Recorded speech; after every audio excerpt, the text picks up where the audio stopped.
necesitan identificar, por un lado, lo que está sucediendo mal en la estructura del gobierno israelí, de las políticas del gobierno israelí, porque no están defendiendo el Estado judío. Eso por un lado, pero tú bien dices, ¿y qué es lo que van a escoger? Necesitamos que alguien proponga esta alternativa anclada en la identidad judía. ¿Quién es, Ricardo? ¿Quién lo va a hacer? Pues el que lo va a hacer es Moshe Feiglin, no hay otro. Él, y justo lo está haciendo, Dile a la gente quién es Moshe Feiglin, porque yo creo que no saben. Pues, Moshe Feiglin él sí es muy conocido, pero no necesariamente afuera. Moshe Feiglin es un judío que aquí que realmente viene de ahora sí que sin ningún pedigrí político institucional, una persona común y corriente, que empezó a hacer su movimiento político realmente por un tema de necesidad. ¿Por qué? Porque en los 90s, cuando subió Rabin al poder, y Rabin recordamos en ese momento que Yasser Arafat, del OLP Fatah, lo que ahorita llaman la Autoridad Palestina, era reconocido más bien, no catalogado, como uno de los peores terroristas que había enfrentado el pueblo de Israel, y que era imposible pensar en negociar con él, en hablar con él. Rabin se eligió, aún en su campaña, diciendo que no va a negociar con Arafat. Sube al poder y de repente empieza a trabajar sobre el Tratado de Oslo, donde va a entregar Judea y Samaria a este grupo terrorista. Y entonces, Moshe Feiglin simplemente se da cuenta que ese es el camino a la destrucción de Israel. Que hacer eso es un suicidio nacional, ¿no? Y es muy importante ver eso, que en ese momento la gente no estaba realmente a favor del Tratado de Oslo. O sea, hay que recordar que en ese momento hubo muchas protestas. El gobierno de Rabin fue un gobierno que igual apenas se ganó las elecciones y con una coalición también de minorías. Y que nunca se atrevió en la campaña a decir eso porque no lo hubieran votado. Sí, hubo muchas protestas y las ignoraron, ¿no? Protestas normales con permisos y demás. Y Moshe Feiglin fue el que dijo, oye, esto no es aceptable, ¿no? Un suicidio nacional es como, oye, algo tenemos que hacer. Y simplemente tomó él como un ejemplo, los ejemplos de desobediencia civil en Estados Unidos, en Europa, en otras democracias modernas. Un ejemplo claro que tiene, que él veía, era el movimiento de los derechos civiles en Estados Unidos, en los 60s, con Martin Luther King, a decir, oye, tenemos que ir, si el gobierno está haciendo algo que es inadecuado, que no podemos permitir, no le debemos hacer caso, y debemos de una forma no violenta demostrarnos en contra.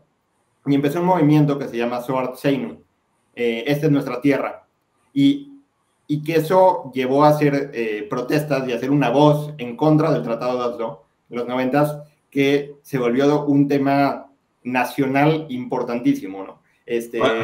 Recuérdales a la gente qué es el Tratado de Oslo para que entiendan bien lo que estaba tratando de parar Moshe Feiglin. El Tratado de Oslo, recordemos que en 1990, por ponerle un número, Israel controlaba por completo Judea y Samaria y Gaza, y como cualquier otra parte, igual que Tel Aviv y Haifa, ¿no? Y el tratado, y había esta organización terrorista, OLP Fatah, que hoy se hace llamar la Autoridad Palestina, liderada en su momento Yasser Arafat con Mahmoud Abbas como segundo de a bordo, que estaba ya exiliada, que había peleado mucho contra Israel, y estaba exiliada en Túnez, si no me equivoco. Sí, en Túnez. Y el Tratado de Oslo fue un acuerdo que parece hasta al explicarlo ni siquiera me lo creo, ¿no? Es un sinsentido, en donde el gobierno de Israel firmó un acuerdo con Yasser Arafat, este terrorista, que le va a entregar el poder y el control sobre lo que es Judea todo lo que es Judea y Samaria y Gaza. Y a través de diferentes pasos, era un proceso donde iban a entregar todo eso y iba de entregar por completo toda esa tierra, iban a expulsar forzosamente a todos los judíos que están viviendo en esas zonas, y darles el control completo, y dentro de lo que incluye proveerles de armas, de armamento. Sí, no, y además se suponía que el punto término de esto era la creación de un Estado palestino. Eso se contemplaba desde el principio. Sí, correcto, ¿no? Entonces, entonces iba a ser, pues, destruir, quitarle desde a Israel un poco más, la mitad de la tierra o más por ahí, pero más que eso era algo, expulsar a los judíos que vivían ahí y dejar a Israel en una posición que era indefendible, dándole ese territorio a un grupo terrorista que juró, y no nomás perjuró con palabras, sino había hecho esfuerzos por décadas por tratar de cometer un genocidio contra el pueblo judío. Sí, entonces, la estructura, nada más resumida muy rápido. Un grupo terrorista que se dedicaba a matar judíos civiles fue premiado por simplemente anunciar que ya no lo iba a hacer, con un territorio militarmente estratégico del Estado judío, que es Judea, Samaria y Gaza, es militarmente estratégico. Perfectamente absurdo, pero todavía más absurdo cuando le recordamos a la gente que este órgano terrorista desciende directamente de la solución final nazi, porque es Al-Fatah es una creación de Haj Amin al-Husseini, que estuvo organizando los campos de muerte para Hitler. Si ustedes van al Substack, van a nuestro website, ustedes van a poder ver que ahí tenemos artículos y tenemos también libros enteros sobre estos temas.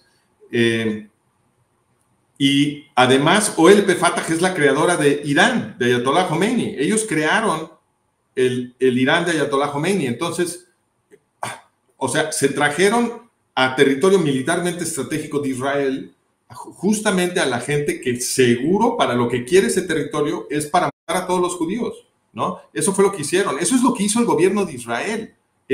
Con eso colaboró. Entonces, eso es lo que Moshe Feiglin ha querido, ha estado tratando de detener y luego de echar para atrás todos estos años. Él ha sido consistentemente la voz que se opone a todo esto y además, entonces por un lado tiene que él exhibe lo que está haciendo el gobierno de Israel, explica por qué es un peligro para Israel, todo lo que predijo se cumplió, todo lo que dijo que iba a pasar sucedió, ¿no? Entonces él cumple con esa parte, pero también cumple con la parte de la propuesta positiva anclada en la identidad judía, ¿cierto?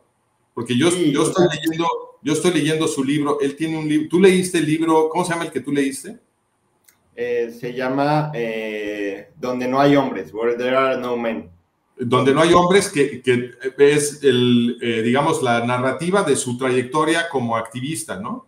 Sí, ese libro describe todo cómo se creó Swart Seinu, que es el movimiento que estaba activista en contra de los tratados de Oslo y todo ese desarrollo. Tú dices experiencias de una forma personal. Y ahorita acaba de sacar un nuevo libro que ya habla sobre identidad, que está increíble. Y ahorita, antes de pasar a eso, un poquito también explicarles que Moshe se enfrentó a esto donde él vio esto que estaba sucediendo y dijo, no, pues hay que hacer algo, vamos a buscar hacer protestas. Y lo trató de hacer por la forma institucional, ¿no? Pues como es lo lógico, en ese momento había hay un grupo de gobierno, que se llama el Yesha Council, que se supone que era el que abogaba por Judea, Samaria y Gaza. Yesha, ¿no? Que son de las iniciales de Yehudea, Shomron y Gaza. Y a lo que se encontró es que no nada más, en teoría los apoyaban y decían, y no sé qué, el primer movimiento que iban a hacer. Él después se dio cuenta, a ver, y también hace falta como a veces sumar 2 más 2 o investigar un poco, oye, ¿cuál es el fondeo del Yesha Council? ¿De dónde viene el presupuesto Yesha Council? Y se dio cuenta, pues, que al Yesha Council lo fondea el Knesset, ¿no? ¿Quién controla el Knesset? No, pues lo controla Rabin. Entonces, pues realmente, pues no tienen ninguna independencia. Por más de que están en teoría, en papel, dedicados a hacer tal cosa, pues realmente, pues ¿quién paga los cheques? pues paga los cheques a quien se están oponiendo, ¿no? Entonces, pues no tiene una capacidad de hacer una oposición verdadera, porque si no hasta les quitan recursos, ¿no? Entonces, su apoyo tendría que venir de los israelíes que viven de los judíos israelíes que viven en Judea, Samaria y Gaza. De ahí tendría que venir, bueno, en Gaza ya no hay, en Judea y Samaria, o sea, de ahí tendría que venir el apoyo para que realmente fueran una organización que representa a esa gente. Ahora, lo que es importante con esto es que en ese momento Feiglin se dio cuenta que no podía depender ni apelar a ninguna institución, especialmente una institución gubernamental. Se dio cuenta que él tenía que hacerlo todo como un movimiento grassroots, ¿no? Desde abajo. Empezar desde cero. Empezar desde cero, no pedir permiso a nadie, no pedirle fondos a ninguna institución, demás, simplemente apelar a la gente común. Y de verdad que haciéndolo de esa forma, sin tener recursos, logró algo de verdad increíble, movilizar a miles de personas, hacer noticias nacionales, estar en medios